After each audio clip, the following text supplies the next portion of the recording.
اعوذ باللہ من الشیطان الرجیم بسم اللہ الرحمن الرحیم وبہ نستعین۔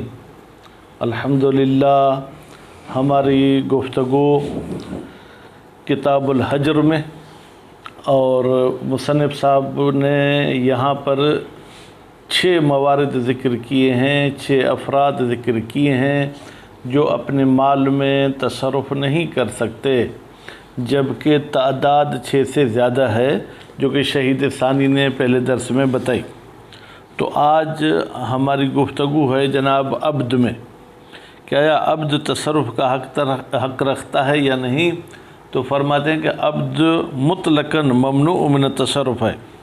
مطلقاً کا مطلب یہ ہے کہ نہ مال میں تصرف کر سکتا ہے نہ غیر مال میں، حتیٰ کہ اقرار بنسب وغیرہ بھی نہیں کر سکتا۔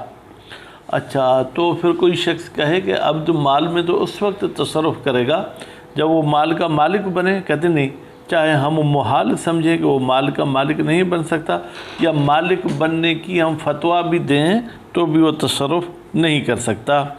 صرف طلاق انجام دینا چاہے تو عبد اپنی بیوی کو طلاق دے سکتا ہے۔ کیوں؟ اس لیے کہ طلاق جو ہے کہ اس میں کوئی تصرف نہیں ہے۔ البتہ مولا اگر ناپسند بھی کرے تو بھی وہ طلاق دینا چاہے تو دے سکتا ہے۔ خوب، عبد کی بات مختصر فی الحال۔ پھر مریض کی طرف چلتے ہیں کہ مریض اپنے مال میں تصرف کر سکتا ہے یا نہیں؟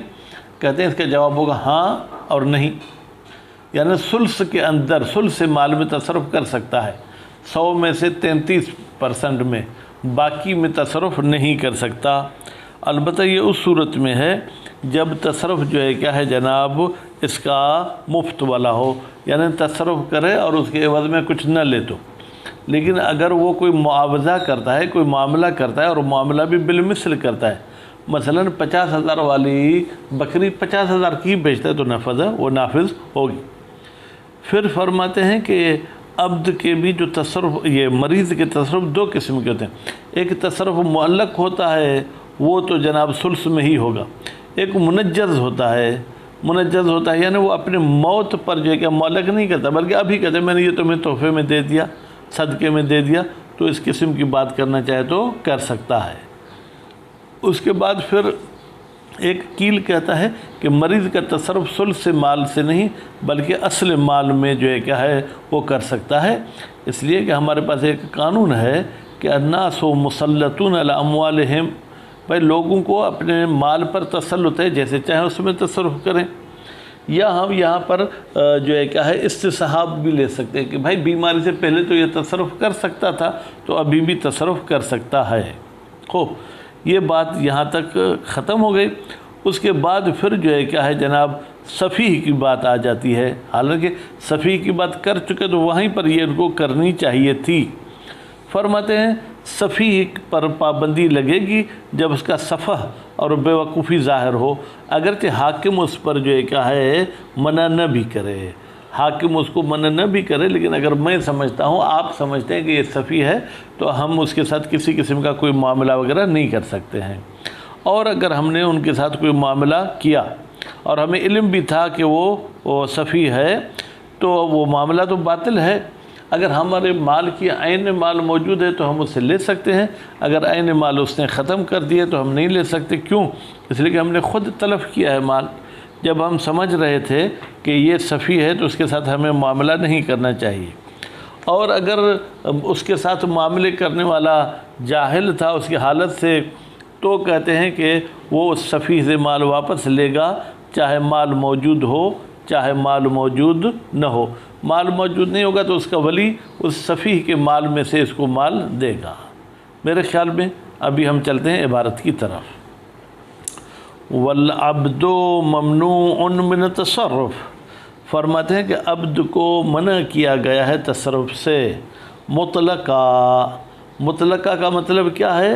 فی المال وغیرہ ہی، تصرف مالی بھی نہیں کر سکتا اور تصرف غیر مالی بھی نہیں کر سکتا۔ سواء اہلنا ملکہ، اب اہلنا کا ظاہری ممکن ہے کوئی یہ ترجمہ کرے چاہے ہم حلال کریں، لیکن حلال نہیں بلکہ چاہے ہم وہ محال کرا دیں کہ اس کی ملکیت ہو ہی نہیں سکتی۔ جب ملکیت نہیں ہوگی پھر تو تصرف بطریقہ اولا جائز نہیں ہے۔ ام قلنا بہی، یا ہم قائل ہو جائیں کہ وہ ملکیت جناب کا مالک ہو سکتا ہے، اد طلاق سوائے طلاق کے، وہ طلاق دینا چاہے تو طلاق دے سکتا ہے۔ فإن لہو، بتحقیق عبد کو حق ہے، ایکاءہو، کہ وہ طلاق انجام دے، وَإِنْ كَرِهَ الْمَوْلَى، اگرچہ مولا کو یہ طلاق ناپسند ہے پھر بھی وہ طلاق دے سکتا ہے۔ وَالْمَرِيضُ مَمْنُوعٌ، اور مریض کو بھی منع کیا گیا ہے تصرف سے، مما زاد عن ثلث، جو ثلث سے زائد ہو، یعنی 1/3 سے زائد میں تصرف نہیں کر سکتا۔ اذا تبرع بہی، البتہ یہ وہ تصرف ہے جو مفت میں انجام دیتا ہے، یعنی اس کے عوض میں کچھ نہیں لیتا ہے۔ اما لو آوض علیہ بثمن مثلہ نفذ، لیکن اگر یہ معاوضہ کرتا ہے، یعنی کوئی معاملہ کرتا ہے علیہ اپنے مال پر ایک ریٹ، ایک قیمت کے ساتھ، اور وہ قیمت بھی ثمن المثل ہے، یعنی دوسرے لوگ بھی ایسی چیز اتنی رقم میں بیچتے ہیں، نفذ، تو یہ اس کا معاملہ ٹھیک ہو جائے گا۔ وَإِن نَجَزَ، اور اگر یہ مریض معاملہ کو منجز کرتا ہے، اپنے موت پر معلق نہیں کرتا، ما تبرع بہی، یہ نجزہ کا مفعول ہے، یعنی جو مفت میں انجام دے رہا ہے، فی مرض، اپنے بیماری میں انجام دے رہا ہے، یہ نہیں کہتا میرے مرنے کے بعد یہ لے لینا، بین وہبہ ہو، مثلا وہ چیز کسی کو تحفے میں دیتا ہے، او وقف ہو، یا وہ کوئی چیز وقف کرتا ہے، او تصدق بہی، یا وہ شخص جو ہے کیا ہے صدقہ دیتا ہے، او ہابا بہی فی بین، ہابا کا مطلب کیا ہے، یعنی قیمت سے کم میں بیچے، 1000 والی چیز 100 روپے میں بیچے، ہابا بہی، وہ محابات کرتا ہے، بہی جناب اس بیع وغیرہ میں، ٹھیک ہے، یا اپنے مال کی بیع میں یا اجارے میں، مثلا 100 والی چیز 80 کی بیچتا ہے، جس مکان کا کرایہ 10,000 ہونا چاہیے اس کا 5,000 لیتا ہے، تو کیا ہے، یہ صحیح ہے، علی الاقوی، قول قوی کے مطابق۔ للاخبار الکثیرۃ، اس لیے کہ بہت ساری احادیث ہیں، الدالۃ علیہ، جو دلالت کرتی ہیں اس صحت پر، خوب منطوقاً و مفہوماً، ان کا منطوق بھی یہی ہے، مفہوم بھی یہی ہے۔ وکیل، اور ایک قول کے مطابق یہ کہتے ہیں کہ ثلث کی بات نہیں کرو، یمزا من الاصل، اس مریض کا تصرف جو ہے کیا ہے، اصل مال سے لیا جائے گا، کیوں، للاصل، اس لیے کہ ہم استصحاب کرتے ہیں کہ پہلے یہ اپنے مال میں تصرف کا حق رکھتا تھا، ابھی بھی رکھتا ہے۔ وعلیہ شواہد من الاخبار، اس قول کیل پر بہت ساری اخبار اور احادیث بھی ہیں، خوب مثلا ایک حدیث امام جعفر صادق علیہ السلام کی ہے کہ اس میں امام علیہ السلام فرماتے ہیں کہ ما ہو مالہ یصنع ما شاء بہ، خیر آگے سوال جواب تھا کہ اس کا مال ہے، جو چاہے وہ کرنا چاہے وہ کر سکتا ہے، خیر مریض کی بات بھی یہاں پر پوری۔ پھر سفیہ کی طرف چلتے ہیں۔ وَيَثْبُتُ الْحَجْرُ عَلَى السَّفِيهِ، سفیہ پر پابندی تصرف کی لاگو ہوگی، ثابت ہوگی، بظہور صفحہ، جیسے ہی اس کی صفاحت ظاہر ہوئی۔ وَإِن لَمْ يَحْكُمِ الْحَاكِمُ بِهِ، اگرچہ حاکم صاحب حکم نہ کرے بہی، اس کے سفیہ ہونے کا، لِأَنَّ الْمُقْتَضِيَ لَهُ، اس لیے کہ اس پابندی اور منع کی مقتضی کیا ہے، کیوں اس کو ہم منع کرتے ہیں سفیہ کو، وہ صفح ہو، اس کی بے وقوفی ہے، فَيَجِبُ تَحَقُّقُهُ بِتَحَقُّقِهِ، تو پھر ضروری ہے تحقق الحجر بتحقق الصفح، کہ حجر بھی جو ہے کیا ہے آ جائے جیسے ہی صفحات آ جائے۔ وَلِظَاهِرِ قَوْلِهِ تعالیٰ، اور اللہ تعالیٰ کے قول کا بھی ظہور یہی ہے، کیا اللہ تعالیٰ فرماتے ہیں، فَإِنْ كَانَ الَّذِي عَلَيْهِ الْحَقُّ صَفِيهًا، اگر ہو وہ شخص کہ جس پر حق ہے صفیح، تو پھر یعنی کیا، یعنی پھر اس کے ساتھ لین دین نہیں کر سکتے، یہ وہ مزید آیت کی تفسیر دیکھی جا سکتی ہے۔ حیث اثبت علیہ الولایت بمجرد، جبکہ اللہ تعالیٰ نے ثابت کی ہے صفیح پر ولایت اور سرپرستی بمجرد ہی، بمجرد صفح، یعنی جیسے بے وقوفی ہوئی تو اس کا کوئی نہ کوئی ولی ہونا چاہیے۔ ولا یزول الحجر عنہ، اور یہ پابندی اس صفیح سے ختم نہیں ہوگی، الا بحکمہ، مگر یہ کہ حاکم صاحب جو ہے کیا ہے وہ حکم کرے.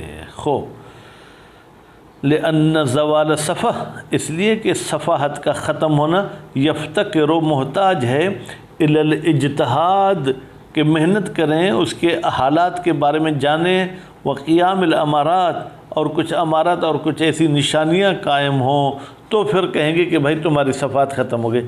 لأنہ امر خفی، اس لیے کہ صفحت ایک چھپا ہوا امر اور چھپی ہوئی بات ہے.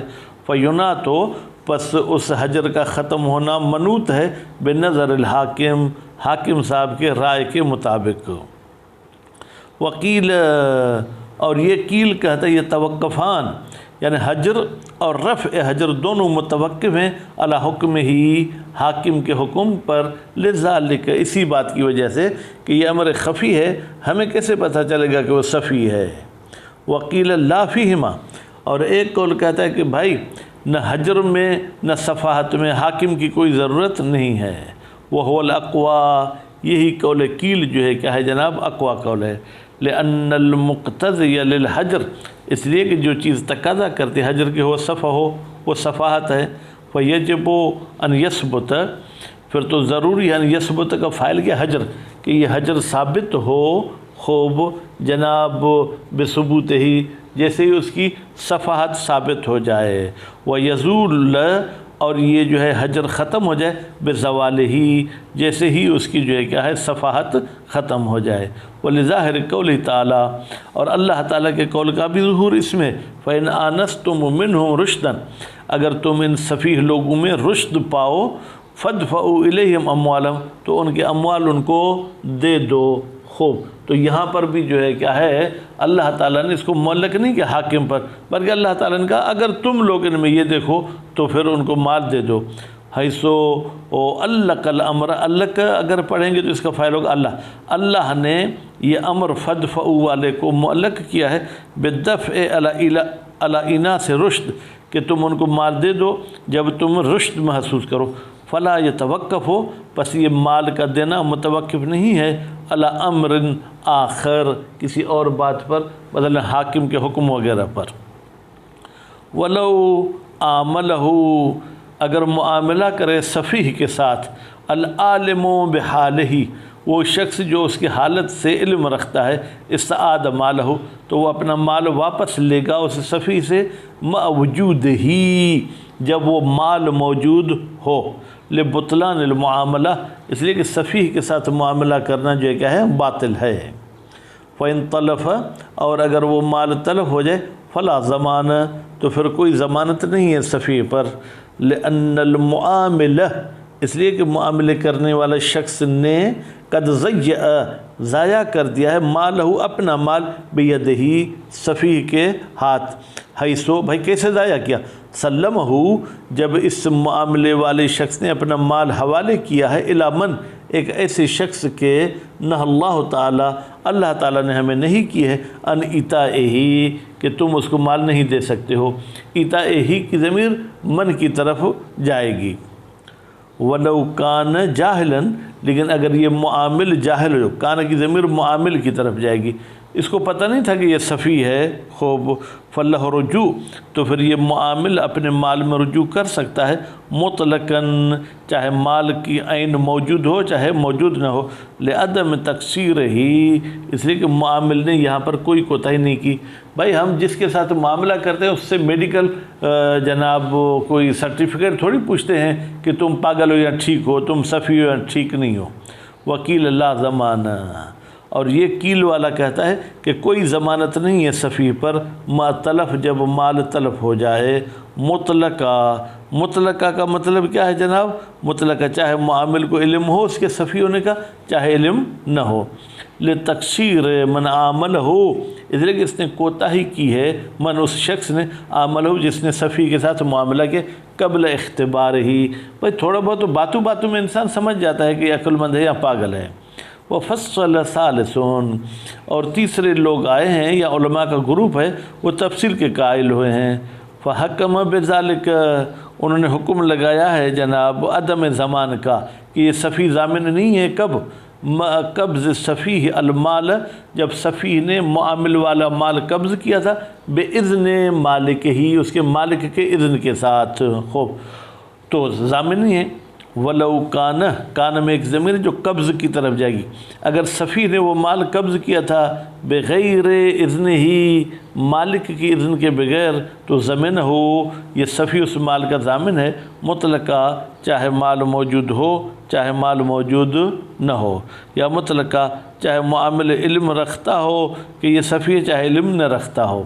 لأن المعاملۃ الفاسدۃ، اس لیے کہ جو فاسد معاملہ ہوا ہے، لا یترتب علیہا، اس معاملے پر مترتب نہیں ہوتا حکم، کوئی بھی حکم ضمانت یا عدم ضمانت کا، فیکون قابضا للمال بغیر اذن، تو اس صفیح نے اس مال کو قبض کیا ہے بغیر اذن کے، فیضمنہ، تو نتیجے میں یہ اس مال کا ضامن ہوگا۔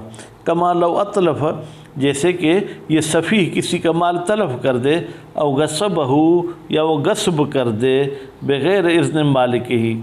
اب شہید ثانی اللہ آپ پر رحمت کرے، جب غصب کا لفظ کہتے تو پھر بغیر اذن کہنے کی کوئی ضرورت نہیں تھی، مگر یہ کہ کوئی حاشیہ آپ کو لگانا تھا تو آپ نے لگا لیا۔ بہرحال ہم آپ کی جوتی کے برابر، لیکن اس لفظ کی ضرورت نہیں تھی۔ وہ ہوا حسن، فرماتے ہیں کہ یہ تفصیل اچھی ہے کہ بھائی اگر اذن کے ساتھ قبض کیا تھا تو ضامن نہیں ہے، اگر بغیر اذن کے قبض کیا تھا تو ضامن ہے۔ صلی اللہ علیہ محمد و آل محمد۔